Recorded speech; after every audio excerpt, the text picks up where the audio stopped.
Good morning, everyone. Welcome to the weekly show with Aditya. A half an hour show every Monday, Wednesday, and Friday. India's number one podcast with India's number one host, Aditya, in association with Dusra.net, the number one website in sports, education, and entertainment.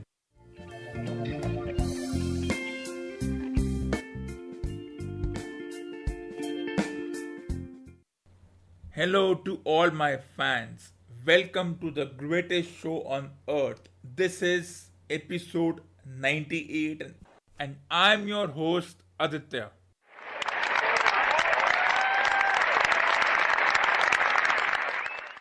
Ever since the arrival of multiple digital media platforms, it has become a no-hold-barred match for individuals to express their ideas without being editorialized.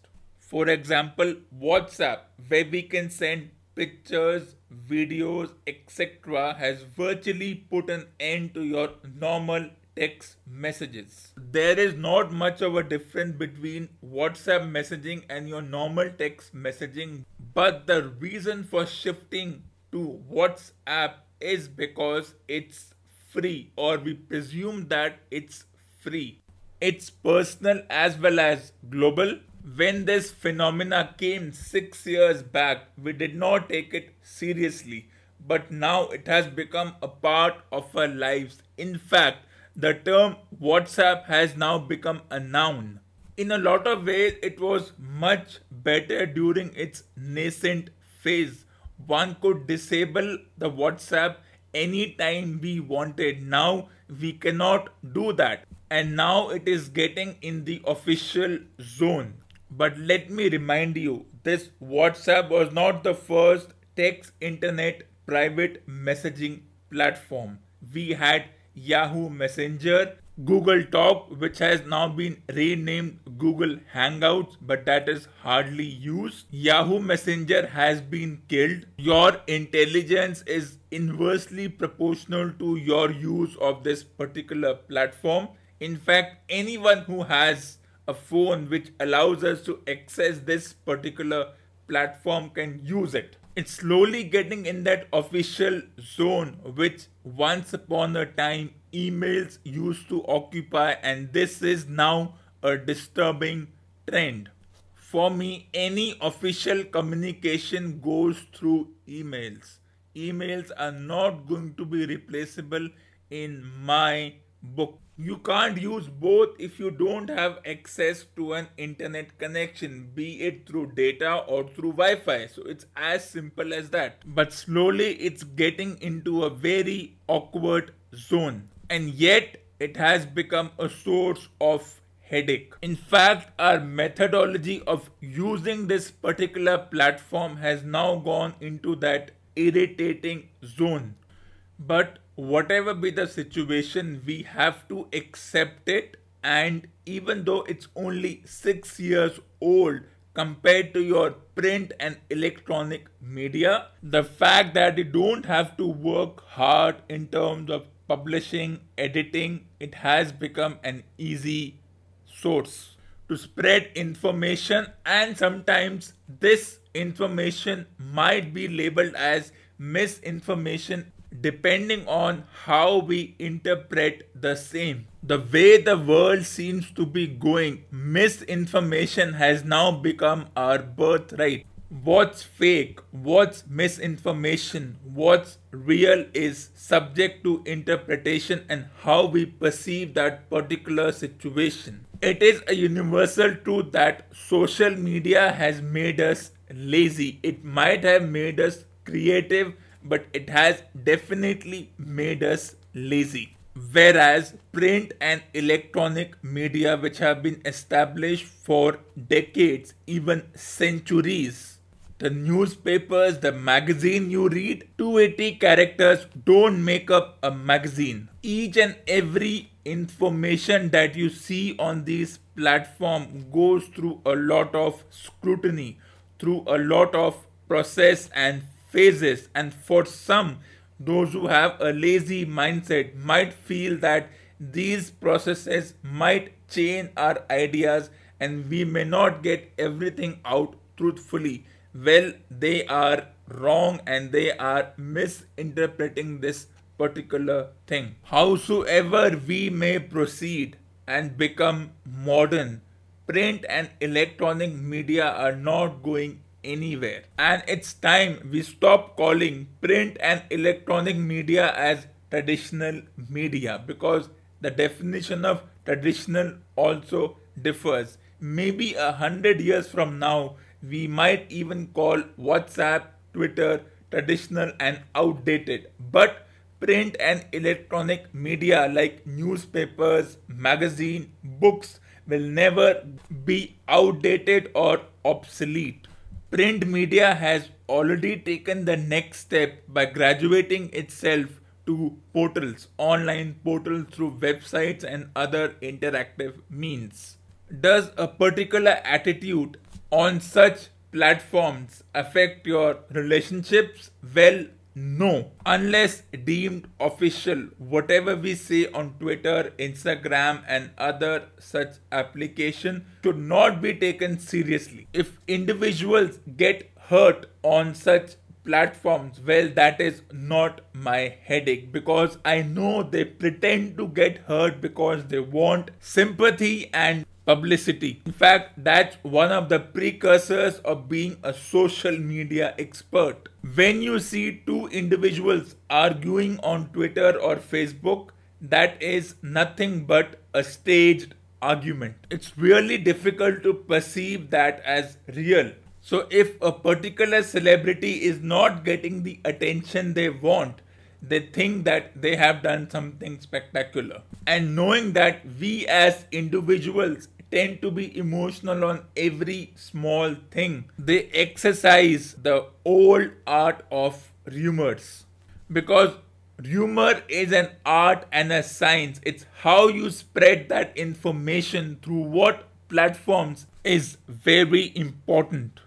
And that is what digital media strategists do most of the time. So if you are an avid user on these platforms, think twice before taking that information as real. So before you forward such information, think twice before you do it. Do your research, read through that particular text or videos, that whether that information has been authenticated or is it some mischief monger's idea to spread such information. Because by sacrificing all the need for authenticity and research and making sure that that information is verified, this is where social media for me doesn't have any kind of respect. But grudgingly we have to accept this, so we have to be smart as to what we believe and what we do not believe. The question that whether it is a mass movement or not is left for individuals to interpret, because we shouldn't have withdrawal symptoms if all these digital media apps crash for a day. Of course, we don't want that, but if they do, we should not panic. It's not the end of the world. The same information may come to you 24 or 48 hours later, but it will not put anything in jeopardy. For someone like me who is not addicted to these platforms, their unavailability will not affect me as well. This was part 1 of this episode. Stay tuned for part 2.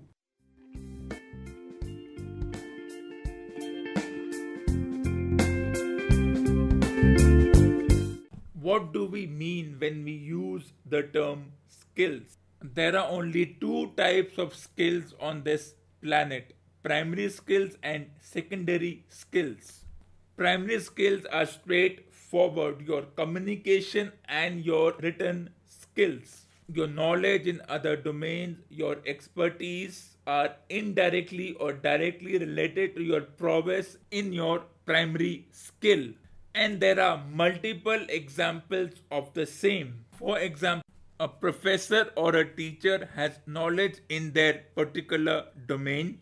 They have done all kinds of research. They have been PhD scholars, they have got all the awards necessary to be in that subject. But if they cannot articulate their ideas in a structured manner, then their entire effort will not be counted. And this is where our education system and the stakeholders involved, that merely having PhDs and doing research is not enough. It's never what we speak but how we speak. It's never what we write but how we write. Are we able to communicate our ideas through these two platforms to the necessary target audience?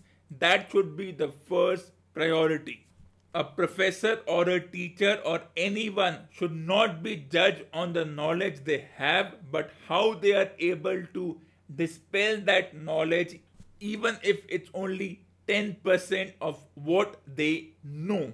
We presume that there is a research crisis in India and that more people who research might just propel our education system to global standards. Well, this assumption is based on false narratives. Pushing everybody into research unnecessarily, even if that individual has some other ideas on their mind, is even worse than having, for let's say, 216 researchers per 1,000 population. We cannot get affected by the number of researchers of a particular subject or overall, because merely calling yourself a scholar doesn't get you any kind of respect. The idea of what research is unfortunately very myopic. For us, research is limited to technology or science, but research, for example, can also be writing a book. In fact, writing a book can be the biggest research project an individual can ever take. And if we don't respect that and if we don't label it in the research, then our idea of research is thoroughly flawed. Let's take one more example. Producing a movie, theater, or a TV show is not a small task. It just doesn't happen overnight. Those who have been part of this industry will know more about it.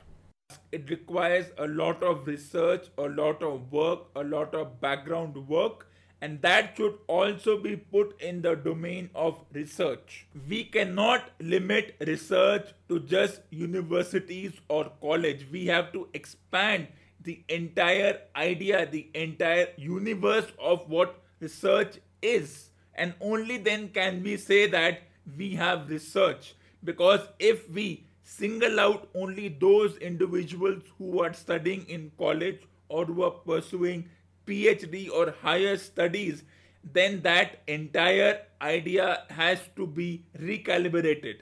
We will have to rethink what research is. There are so many individuals who decide not to take that path of going for masters or MPhils or PhDs, yet let's say one of them writes a book. Isn't that in the domain of research? Shouldn't we respect that particular individual?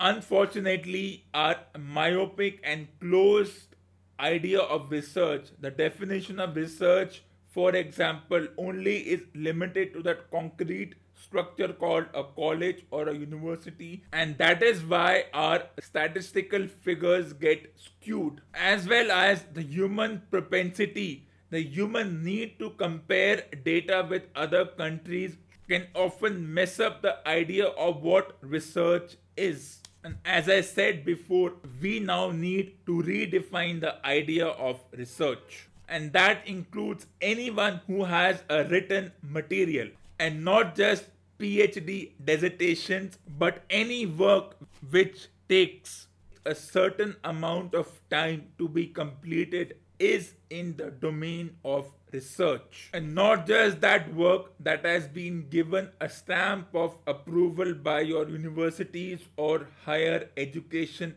department. Are newspapers a work of research? Yes. So are magazines and other print media. We can up to some extent put electronic media in the domain of research because those involved in the electronic media industry also have to go out and do their work, get information, compile it, and then present it. And the way they present it is very important. Are movies and TV shows in the domain of research? Yes. But unfortunately, social media, for me at least, will not come in the domain of research because we say anything we want to our fancy. We do not do any kind of background work and we just say it without any prior authentication or verification. So, the crux of the matter is don't just be influenced by the fact that an individual you know is doing PhD. In fact, if you're also doing something similar, proudly stand up and say that yes, I am also a research scholar. I don't have to be given any kind of authentication by any kind of institute. And coming back to the idea of primary versus secondary skills, if you cannot present your idea in a verbal or a non-verbal form, then your idea will not be understood by others and you will feel as if your effort, the one you spent years doing, is going down the drain. So, irrespective of whatever field you are in, you have to hone your written and communication skills. That is the foremost, irrespective of what subject you are doing, what language you speak, those things become secondary. Why do we call an individual a great orator? Because most of the time we do not pay attention to what he says. In fact, we do not pay attention to their content, but we pay attention to the way they say. And if they are able to convince us, irrespective of the topic and the subject, that is a perfect communication method. Knowing your audience in this domain is very important. Unwavering focus and dedication are secondary aspects. We cannot allow ourselves to be influenced by this whole idea of what is employability, who is employable on what aspects. Automation for years has put a fear of joblessness in us. Well, this fear is unfounded and nothing more than a rumor. Your basic soft skills, your communication and written skills will not be affected by automation. And once again, let me assure you, 6 to 7 hours of study is not the mantra for success. It's never the time spent doing something. It's what you do in that time. If I study 7 chapters in 7 hours and I do not understand what I am studying, I do not take it, I do it only because I have to mug it up, then that whole effort goes down the drain. I rather study 2 chapters in 10 hours and have a comprehensive knowledge of the same which can be retained for my long-term memory and not short-term memory which have been relabeled as exams. Even if we dote on critical thinking skills, unless you have the base of your communication and written skills, the other skills that you're trying to develop will crash. So it's time to rethink the very definition and idea of skills and expand the idea of what is research. So this was part 2 of this very special 98th episode. I hope you enjoyed it. I will be back next week. Same time, same channel.